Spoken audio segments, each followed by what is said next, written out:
नमस्कार फ्रेंड्स, ललित कला ज्ञान में आप सभी का स्वागत है। फ्रेंड्स, ये हम यूपी टीजीटी जो आर्ट है उसका पेपर सोल्व कर रहे हैं। तो अब तक हम 100 क्वेश्चन सोल्व कर चुके हैं, जिसके पहले 4 पार्ट बन चुके हैं।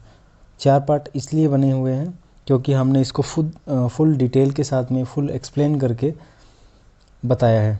तो अभी इसमें 25 क्वेश्चन सोल्व करेंगे। ये हमारा 5वां पार्ट है। यूपी टीजीटी आर्ट का पेपर है, 2021 में जो हुआ था यूपी टीजीटी आर्ट का पेपर है जो 2021 में हुआ था, अगस्त में, 7 अगस्त को समथिंग हुआ था 2021 में।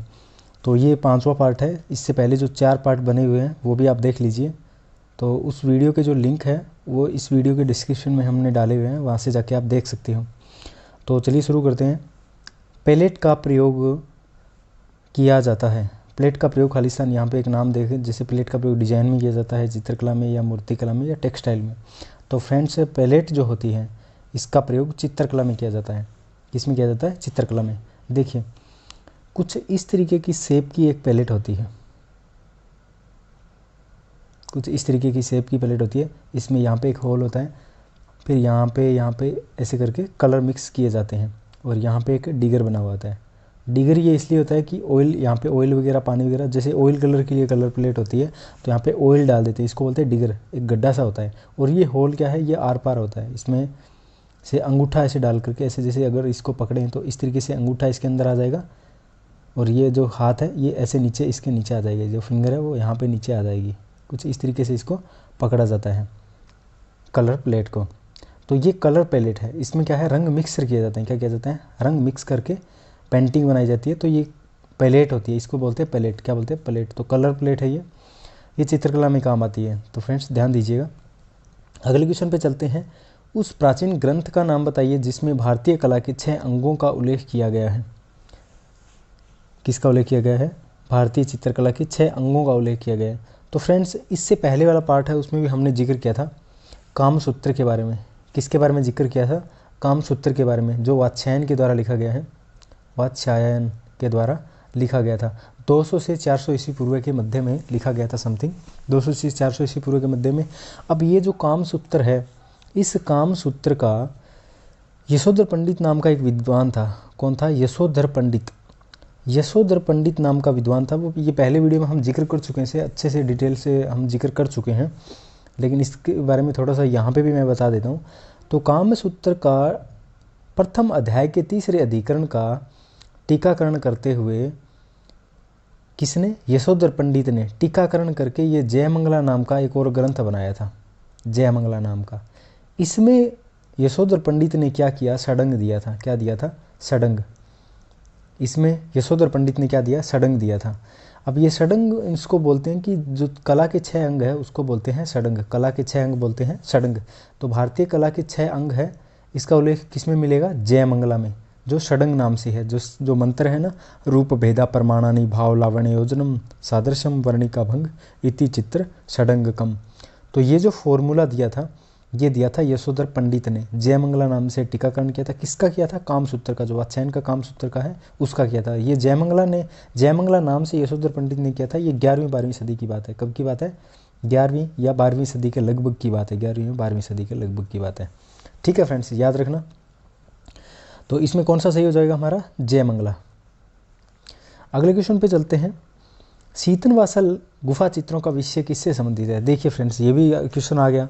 हम इसका भी पहले वाले जो पेपर सोल्व किया था उसमें भी जिक्र किया था। तो सीतनवासल जो गुफा है वो जैन धर्म से संबंधित है। किससे संबंधित है? जैन धर्म से संबंधित सीतनवासल गुफाएं मिलती है। कहाँ पे है? तमिलनाडु के तंजौर में है सीतनवासल गुफा, जैन। और ये सीतनवासल गुफा कृष्णा नदी के किनारे है। कौन सी नदी के किनारे है? कृष्णा नदी के किनारे है। कृष्णा, फिर कई जगह हमें क्या है, कावेरी भी देखने को मिलता है। तो फ्रेंड्स, कृष्णा भी सही है, कावेरी भी सही है। अगर जो क्वेश्चन कर रहे हैं उसमें अगर कावेरी है, कृष्णा नहीं है, तो हम कावेरी करेंगे। अगर कृष्णा दे रखा है तो हम कृष्णा पे ही टिक करेंगे, क्योंकि यूपी टीजीटी आर्ट में ये क्वेश्चन आया हुआ है, तो उन्होंने कृष्णा को ही सही माना है। ठीक है फ्रेंड्स, सीतनवासल जो गुफा है वो जैन धर्म से संबंधित है। किससे संबंधित है? जैन धर्म से संबंधित है। अगले क्वेश्चन पे चलते हैं। चोर पंचाशिका किसके द्वारा लिखी गई? चोर पंचाशिका, देखिए ये देखिए एक चीज़ आपको बता दूं, जितने भी ग्रंथ है जो किन किन के द्वारा लिखे गए हैं, यशोधर पंडित ने जैसे जयमंगला लिखा, वात्स्यायन ने क्या लिखा, कामसूत्र लिखा। यशोधर पंडित ने जयमंगला नाम का, ये वात्स्यायन का कामसूत्र है, उसका जयमंगला नाम से टीकाकरण किया था, जयमंगला, है ना। शशिकला के बारे में नहीं पता। तो ये जो चीज़ें हैं आप याद रखा करो। तो चौरपंचाशी का किसकी है, विल्हण की, विल्हणकृत चौरपंचाशी का है, विल्हणकृत चौरपंचाशी का है। अगले क्वेश्चन पे चलते हैं। बादामी गुफा चित्रों की प्रतिकृतियाँ ललित कला अकादमी के निमंत्रण पर किस चित्रकार ने बनाए थे। फ्रेंड्स बादामी गुफा के बारे में बताओ। कर्नाटक में है बादामी गुफाएं, और बादामी गुफा जो है वो चालुक्यकालीन है। कौन से कालीन है, चालुक्यकालीन है। बादामी गुफाएं चालुक्यकालीन है, याद रखना। बादामी गुफाएं कौन से कालीन है, चालुक्यकालीन है, ठीक है। अब बताओ, बादामी गुफा में जो अनुकृतियां तैयार करने वाला एक ही कलाकार है, जिसका नाम है J.M. अहिवासी। क्या नाम है, J.M. Ahivasi, J.M. Ahivasi. J.M. Ahivasi ये एक चित्रकार था। ललित कला अकादमी के आमंत्रण पर इसने बादामी गुफा के चित्रों की अनुकृतियां तैयार की थी, J.M. अहिवासी ने। और बादामी गुफाएं कौन से कालीन है, चालुक्यकालीन है, याद रखना। अगले क्वेश्चन पे चलते हैं। पाल शैली के अंतर्गत चित्रित होने वाला ग्रंथ कौन सा है। फ्रेंड्स इनमें से जो ग्रंथ है वो है अष्टसहस्त्रिका प्रज्ञापारमिता। कौन सा है, अष्टसहस्त्रिका प्रज्ञापारमिता। तो पाल शैली के अंतर्गत सबसे पहला जो ग्रंथ चित्रित हुआ था वो प्रज्ञापारमिता है। कौन सा है, ये प्रथम ग्रंथ है। पाल शैली का जो चित्रित प्रथम ग्रंथ है वो है प्रज्ञापारमिता। कौन सा है, प्रज्ञापारमिता, याद रखना।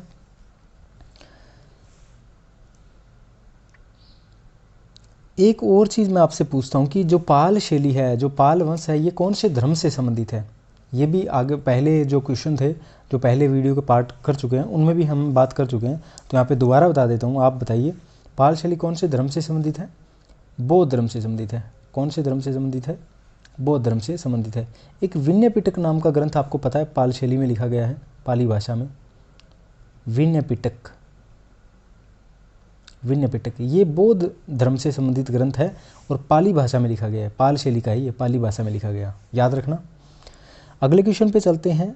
सेलिब्रेशन ट्रिप्टिज, ये सेलिब्रेशन ट्रिप्टिज जो है ये तेब मेहता के द्वारा बनाई गई पेंटिंग है, एक्रिलिक कलर में बनी है। कौन से कलर में बनी है, एक्रिलिक कलर में, बहुत फेमस है। तेब मेहता के जो फेमस काम है वो आप देख लीजिए। तो ये पूछ लेते हैं सेलिब्रेशन ट्रिप्टिज किसकी पेंटिंग है, तेब मेहता की। अगले क्वेश्चन पे चलते हैं। तरासे गए चमकीले हथियारों के औजार कहाँ प्रयोग किए गए हैं। फ्रेंड्स हथियार तो बहुत पहले से इस्तेमाल में किए जाने लग गए थे, लेकिन उनको तरासा गया था, अच्छे तरीके से तरासा गया था।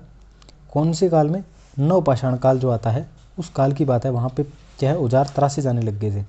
तो तरासे गए चमकीले हथियार और औजार कहाँ पे प्रयोग किए गए थे, नवपाषाण काल में। कहाँ पे प्रयोग किए गए थे, नवपाषाण काल में, याद रखना। इसके बाद में चलते हैं अगले क्वेश्चन पे। M.F. हुसैन द्वारा निर्मित महाभारत श्रृंखला के चित्रों की स्थय क्या है।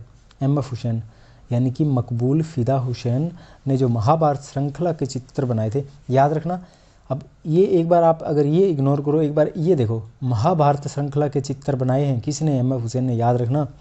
महाभारत श्रृंखला के चित्र किसने बनाए हैं, M.F. हुसैन ने। राजा रवि वर्मा ने भी बनाए हैं, बहुत सारे आर्टिस्ट हैं, लेकिन कुछ ऐसे अगर 4 नाम दे दे जिनमें अमृता शेरगिल दे दे, N.S. बेंद्रे दे दे, या इस तरीके से जो नाम दे दे जिन्होंने महाभारत श्रृंखला जिनमें से किसने बनाई हो, M.F. हुसैन, एक नाम दे दे M.F. हुसैन, तो आप किस पे करोगे, M.F. हुसैन पे। याद रखना महाभारत श्रृंखला के चित्र किसने बनाए हैं, M.F. हुसैन ने भी बनाए हैं, M.F. हुसैन ने भी बनाए। जैसे अवनींद्रनाथ ठाकुर ने भारत माता की पेंटिंग बनाई थी, M.F. हुसैन ने भी भारत माता की पेंटिंग बनाई है।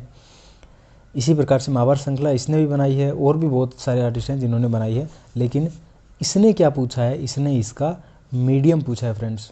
क्या पूछा है, मीडियम। तो M.F. हुसैन ने जो महाभारत श्रृंखला बनाई थी वो बनाई थी हस्त निर्मित कागज़ पे, हैंडमेड पेपर पे। किस पे बनाई है, हैंडमेड पेपर पे, हस्त निर्मित कागज़ पे ये जो महाभारत श्रृंखला है उसके चित्र बनाए हैं, इसीलिए ये पूछा है, ये स्पेशल है इसीलिए पूछा है। तो महाभारत श्रृंखला के चित्र बने हैं हस्त निर्मित कागज़ पर M.F. हुसैन के द्वारा। अगले क्वेश्चन पे चलिए। हुलास लाल किस शैली का प्रसिद्ध चित्रकार था, हुलास लाल। फ्रेंड्स हुलास लाल बड़ा शानदार नाम है। हुलास लाल कंपनी शैली का चित्रकार था। कौन सी शैली का चित्रकार था? कंपनी शैली का। हुलास लाल, लालचंद, और एक टिली केटिल नाम भी आया था फ्रेंड्स, टिली केटिल, ये भी कंपनी शैली का चित्रकार है, टिली केटिल। ये पहले क्वेश्चन आ चुका है, ये भी एग्जाम में पूछा था और आगे भी पूछ सकते हैं। तो टिली केटिल कंपनी शैली का कलाकार है। अगले क्वेश्चन पे चलते हैं।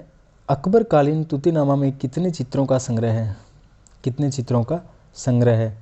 तो फ्रेंड्स इसमें सही हो जाएगा हमारा डी 103, यानी कि 103 चित्रों का संग्रह है। अकबरनामा, अकबरकालीन ये तूतीनामा है, इसके अंदर ये ग्रंथ है। क्या है? ग्रंथ है। उसमें 103 चित्रों का संग्रह है। कितने चित्रों का संग्रह है? 103 चित्रों का संग्रह है। अगले क्वेश्चन पे चलिए। जहांगीर की पत्नी है नूरजहां, उसका संबंध जो है किस वस्त्रकला से है? किस वस्त्रकला से है? अब बताइए। ये कांथा है, स्पेशली पूछी गई थी। कांथा बनारसी, बनारस की बोल सकते हो आप। देखो कुछ इस तरीके से। तो ये मैं लिखवा भी चुका हूँ। फुलकारी कहाँ की है, चिकनकारी कहाँ की है, ये कांथा कहाँ की है, कांथा कहाँ की है, पश्चिम बंगाल की है। ये मैं लिखवा चुका हूँ फ्रेंड्स, ये मैं लिखवा चुका हूँ। फुलकारी कहाँ की है? पंजाब की है। ठीक है। चिकनकारी कहाँ की है? लखनऊ की है। कहाँ की है? लखनऊ, यूपी की है। चिकनकारी कहाँ की है? लखनऊ, यूपी की है। अब देखिए, जो जहांगीर की पत्नी है नूरजहां, उसका संबंध किससे था? चित्रकारी, जो वस्त्रकला है वो कौन सी थी? चिकनकारी। कौन सी थी? चिकनकारी। याद रखना, जहांगीर की पत्नी नूरजहां का संबंध निम्नलिखित से किस वस्त्रकला से था? तो चिकनकारी करोगे आप। अगले क्वेश्चन पे चलते हैं। न्यूटन ने प्रकाश के 7 रंगों का वैज्ञानिक चक्र प्रस्तुत किया था। तो न्यूटन, आइजैक न्यूटन, इसका पूरा नाम है आइजैक न्यूटन। आइजैक न्यूटन ने 1660 ईस्वी में, कब की बात है? 1660 ईस्वी में 7 रंगों का वैज्ञानिक चक्र प्रस्तुत किया था। 7 रंगों का, 7 रंग उसने बताए थे। उसने क्या किया था? एक प्रिज्म लिया। क्या लिया? एक प्रिज्म लिया। इस तरीके से ये ट्राइंगल है। ये क्या था? ये कांच का ट्राइंगल है। ये कांच का ट्राइंगल एक लिया, इसको बोलते हैं प्रिज्म। क्या बोलते हैं? प्रिज्म। अब उसने क्या किया? ये प्रिज्म लेकर के उसने जो प्रकाश होता है उसकी एक किरण यहाँ से रोशनी को जाने दिया। फिर उसके बाद में इस एंगल से, किस एंगल से? यहाँ से जो प्रकाश है कुछ इस तरीके से निकला। 1, फिर उसके बाद में 2, देखो ऐसे 2, फिर उसके बाद में ये 3, फिर इसके बाद में ये 4। ऐसे करके ये कितने कलर थे? ये 7 कलर निकले थे। इसको क्या बोलते हैं? स्पेक्ट्रम। क्या बोलते हैं? स्पेक्ट्रम बोलते हैं। स्पेक्ट्रम। तो उन्होंने प्रकाश को एक कांच के प्रिज्म से गुजारा, तो प्रकाश को 7 कलर में डिवाइड हो गया। प्रकाश जो है 7 कलर में डिवाइड हो गया। इसका मतलब रंग क्या है? इसका मतलब रंग क्या है? रंग प्रकाश का गुण है। रंग क्या है? प्रकाश का गुण है। रंग है प्रकाश का गुण। प्रकाश को जब प्रिज्म से गुजारेंगे तो वो 7 कलर में डिवाइड हो जाएगा। कितने कलरों में डिवाइड हो जाएगा? 7 कलरों में। अब 7 कलर है वही इंद्रधनुष में जो कलर होते हैं वही 7 कलर हैं। कौन कौन से हैं? उसको शॉर्ट ट्रिक में बोलते हैं विबग्योर। क्या बोलते हैं? विब, GYOR, विबग्योर। ये 7 कलर हैं। 1, 2, 3, 4, 5, 6 और 7। ये 7 कलर हो गए फ्रेंड्स। ये विबग्योर है। विबग्योर को क्या बोलते हैं? वी यानी वॉयलेट। वी यानी वॉयलेट, यानी कि ये जो कलर है, ये अभी मार्कर जो चल रहा है वो वॉयलेट कलर में चल रहा है। कौन से कलर में चल रहा है? वॉयलेट। इसको बोलते हैं वॉयलेट। इसके बाद में ये देखिए, ये कलर कौन सा चल रहा है? ये कलर चल रहा है इंडिगो। कौन सा है? इंडिगो, यानी कि आसमानी कलर। कौन सा कलर है? आसमानी। तो इंडिगो, वॉयलेट, इंडिगो। उसके बाद में देखिए अगला कलर होता है ये कलर कौन सा है? ब्लू। कौन सा है? ब्लू। तो वॉयलेट, इंडिगो, ब्लू, उसके बाद में कौन सा कलर था, जी यानी ग्रीन। कौन सा कलर था, ग्रीन। ग्रीन के बाद में होता है वाई यानी कि येलो, वाई यानी कि येलो, ये हो गया येलो। येलो के बाद में कलर था ऑरेंज। कौन सा कलर था, ऑरेंज। कौन सा कलर था, ऑरेंज। ऑरेंज के बाद में कौन सा कलर था, रेड। कौन सा कलर था, रेड। तो ये हो गए 7 कलर, ये हो गए 7 कलर। इसको बोलते हैं विबग्योर। क्या बोलते हैं, विबग्योर बोलते हैं फ्रेंड्स। क्या बोलते हैं, विबग्योर। तो ये है वॉयलेट, क्या है, वॉयलेट। ये है इंडिगो यानी कि आसमानी। ये ब्लू यानी कि नीला। जी यानी कि ग्रीन। वाई यानी कि येलो। ओ यानी ऑरेंज। आर यानी रेड। समझ में आया, ये 7 कलर हैं, 1 2 3 4 5 6 और 7, ये विबग्योर है। ये 7 रंगों का वैज्ञानिक चक्र प्रस्तुत किसने किया था, न्यूटन ने। किसने किया था, न्यूटन ने, आइजैक न्यूटन ने। कब किया था, 1660 ईस्वी के अंदर। ये विबग्योर का मंत्र दिया था, ये आप लिख लीजिए। इसका नाम अगर लिखना चाहो, violet, indigo, blue, green, yellow, orange और रेड, ये भी लिख लीजिए। तो ये 7 कलर कुछ इस तरीके से उसने दिए थे। अगले क्वेश्चन पे चलते हैं। निम्नलिखित में से कौन एक प्रिंट मेकिंग कलाकार है। इनमें से प्रिंट मेकर आर्टिस्ट कौन है, तो कौन है फ्रेंड्स, अनुपम शुद्ध है। कौन है, अनुपम शुद्ध है। कौन है, अनुपम शुद्ध। इनमें से प्रिंट मेकर आर्टिस्ट की बात करें तो अनुपम शुद्ध है। कौन है, अनुपम शुद्ध। तो कौन कौन से आर्टिस्ट प्रिंट मेकर है वो भी लिस्ट हम लेके आएंगे, नया वीडियो, उसका भी एक स्पेशल वीडियो बनाएंगे। तो अगले क्वेश्चन पे चलते हैं। निम्नलिखित में से किस भारतीय प्रागैतिहासिक कला के अंदर से गेंडे का आखेट करते हुए शिकारी कला चित्र प्राप्त है। ये चित्र कहाँ से मिला है, तो फ्रेंड्स ये इनमें से हरनी हरण गुफा में मिला है, जो उत्तर प्रदेश के अंदर है। कहाँ से मिला है, हरनी हरण गुफा से। कहाँ से मिला है, हरनी हरण गुफा से। याद करना, गेंडे का आखेट करते हुए शिकारी, हरनी हरण गुफा। इसके बाद में अगले क्वेश्चन पे चलते हैं। भारतीय सांस्कृतिक संबंध परिषद का संस्थापक कौन था। भारतीय जो सांस्कृतिक संबंध है उस परिषद का संस्थापक कौन था, ऐसा पूछा गया है। तो फ्रेंड्स उनमें से कौन था, मौलाना अबुल कलाम। इनमें से कौन था, मौलाना अबुल कलाम आज़ाद। मौलाना अब्दुल कलाम आज़ाद। याद रखना, भारतीय सांस्कृतिक संबंध परिषद का संस्थापक था ये कौन, मौलाना अबुल कलाम आज़ाद। अगले क्वेश्चन पे चलते हैं। नर्मदा नदी के उद्गम के पास कौन सी प्रसिद्ध चित्र गुफा स्थित है। कौन सी प्रसिद्ध चित्र गुफा स्थित है, नर्मदा नदी के उद्गम पर। देखिए फ्रेंड्स, ये क्वेश्चन हम कर चुके हैं पहले। जोगीमारा गुफा के बारे में हमने जाना था, जो मौर्यकालीन गुफा मानी जाती है और ये गुप्तकालीन मानी जाती है। सीतनवासल जैन गुफाएं हैं, ये चालुक्यकालीन मानी जाती है। तो फ्रेंड्स नर्मदा नदी के उद्गम पर कौन सी गुफा है, जोगीमारा। कौन सी गुफा है, जोगीमारा है, जो छत्तीसगढ़ के अंदर पड़ती है। कहाँ पे पड़ती है, छत्तीसगढ़ में पड़ती है। इसमें 2 गुफाएं हैं, एक सीता बांगरा या लांगरा जिसको बोलते हैं, और एक है जोगीमारा। ये 2 गुफाएं हैं कुल इसमें, ठीक है फ्रेंड्स। जोगीमारा की जो हाइट जो है वो 6 फीट है, चौड़ाई भी 6 फीट है, और ऊंचाई लंबाई कितनी है, लंबाई कितनी है, गुफा की लंबाई है 10। कितनी है, 10। तो 6 तो हो गई ऊंचाई और 10 हो गई लंबाई, और ये चौड़ाई कितनी है, ऐसे है गुफा। तो ये 10 है, ये क्या है, ये लंबाई है, और 6 इसकी ऊंचाई है, और ये चौड़ाई कितनी है, ये भी 6 है। कितनी है, 6। याद रखना, ऊंचाई चौड़ाई 6 है और लंबाई कितनी है, 10 फुट, जोगीमारा गुफा। और इसमें कुल 7 चित्र दृश्य देखने को मिलते हैं। कितने दृश्य चित्र देखने को मिलते हैं, 7। अगले क्वेश्चन पे चलते हैं। लाजवर्द लेपिस लाजुली, लेपिस लाजुली रंग क्या है, लाजवर्द का रंग क्या है। लाजवर्द लेपिस लाजुली भी बोल सकते हो, उसका रंग होता है नीला। कौन सा रंग होता है, नीला, यानी कि तीव्र नीला। तीव्र तीखा नीला जो कलर होता है, नीला कलर, वो लेपिस लाजुली होता है। क्या होता है, लेपिस लाजुली। एक कलर होता है टेरावर्ट। ये टेरावर्ट कौन सा कलर होता है, ये चमकीला हरा नहीं होता है, दूसरे टाइप का हरा रंग होता है। टेरावर्ट भी हरा रंग होता है। क्या होता है, हरा रंग होता है। याद रखना।